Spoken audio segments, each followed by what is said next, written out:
گرو گوبند نے اپنے والد اور دیگر سکھوں کے خون کا بدلہ لینے کا ارادہ کر لیا۔ جو جماعت فقیری لباس پہن کر امن اور بھلائی و توحید کی تعلیم دیتی تھی، انہوں نے اپنی جماعت کا نام خالصہ یعنی شیر رکھا۔ کڑاکچ، کیش، کنگھا، کرپان لے کر مذہب رخ اختیار کر لیا۔ دکن کی ناکام مہم کو چھوڑ کر غصہ اور چڑچڑا پن کا شکار اورنگزیب پنجاب آیا اور دیہات میں سکھوں کا قتل عام شروع کر دیا۔ وہ آبادی چھوڑ کر پہاڑوں کی طرف چلے گئے اور مجبور ہو کر لوٹ مار کو پیشہ بنا لیا، لیکن پھر بھی سلطنت میں امن و سکون کے لیے ہر طرح کے اقدامات کرتے رہے۔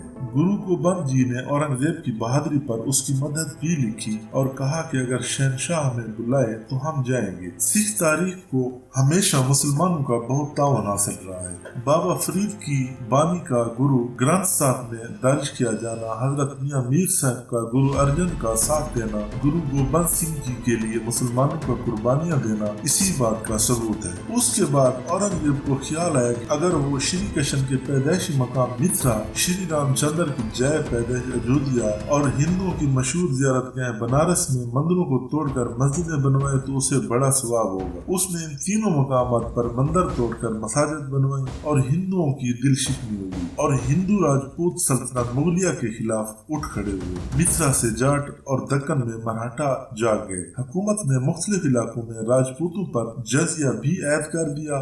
راجپوت جو شہنشاہ اکبر کے دور سے مغل حکومت کے ساتھ تھے، انتہائی بدظن ہو گئے۔ اورنگزیب کی متشدد پالیسیوں سے مسلمان بھی خوش نہ تھے، خاندانی مسائل بھی بڑھنے لگے۔ اسے اپنے بیٹوں سے بھی خوف آتا تھا اور شہزادے اس سے ڈرتے تھے۔ کبھی وہ معمولی بات پر سخت سزائیں دیتا، کبھی کسی علاقہ میں جبرن مذہب تبدیلی کا حکم جاری کر دیتا۔ اس نے لاکھوں سپاہیوں پر مشتمل لشکر کے ساتھ مارواڑ پر حملہ کیا، تمام شہر مسمار کر دیے، راجپوتوں کا قتل عام کیا، تمام مندر گرا دیے، مذہب کی تبدیلی لازمی قرار دی، ہندوؤں کو گرفتار کر کے ان کے منہ میں گائے کا کچا گوشت زبردستی ٹھونسا گیا۔ یہ گائے کے گوشت کی لڑائی آج تک چل رہی ہے۔ جودھ پور کا حاکم راجہ جسونت سنگھ ہمیشہ سے شاہ جہاں کا وفادار تھا۔ اس کی جگہ راجہ جے سنگھ کو معمول کیا اور اورنگزیب نے جسونت سنگھ کو شاہ جہاں کی مدد سے روکنے کی غرض سے اسے افغانوں سے لڑائی کے لیے کابل بھیج دیا۔ اس کے بیٹے پرتھی سنگھ کو دربار بلایا اور اس کے دونوں ہاتھ پکڑ کر غصہ سے پوچھا،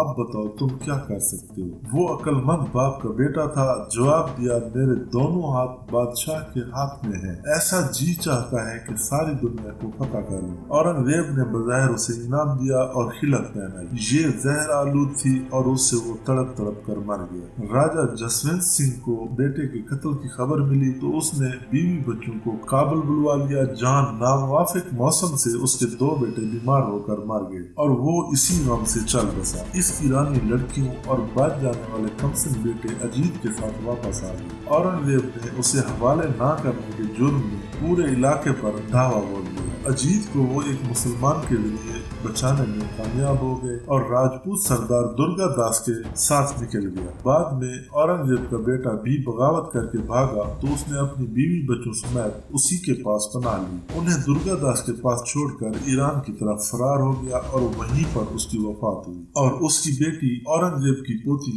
راجہ درگا داس کے محل میں ہی جوان ہوئی۔ اس کے بارے میں مشہور ہو گیا، اجیت سنگھ نے اس سے شادی کر لی۔ شہنشاہ اورنگزیب عالمگیر نے خوشامدانہ خط لکھا، میری پوتی واپس کر دو، اس کے بدلے صلح اور بہت بڑے منصب کی پیشکش کی۔ راجہ اجیت نے بغیر کسی شرط کے تحائف کے ساتھ شہزادی کو دہلی بھیج دیا اور جواب بھیجا کہ لڑائی کا فیصلہ صرف تلواریں کریں گی۔ چنانچہ منڈل کے شاہی دستے کو شکست دے کر اس علاقے پر قبضہ کر لیا۔ 1687 میں راجہ اجیت نے اجمیر تک کا علاقہ فتح کر لیا اور 1693 تک مارواڑ کا علاقہ بھی شاہی فوج سے چھین لیا۔ ایسے ہی حالات میں 3 مارچ 1707 کو شہنشاہ اورنگزیب کا انتقال گلبرگ میں ہوا۔ انہیں دولت آباد کے قریب خلد آباد میں دفن کیا گیا اور وصیت کے مطابق قبر سادہ رکھی گئی۔ اورنگزیب عالمگیر نے ہندوستان پر سب سے زیادہ عرصے تک 48 سال کے قریب حکومت کی۔ سلطنت مغلیہ کا زوال اسی کے دور سے شروع ہو گیا۔ مذہبی تعصب نے سلطنت کا نظام درہم برہم کر دیا۔ ملک کے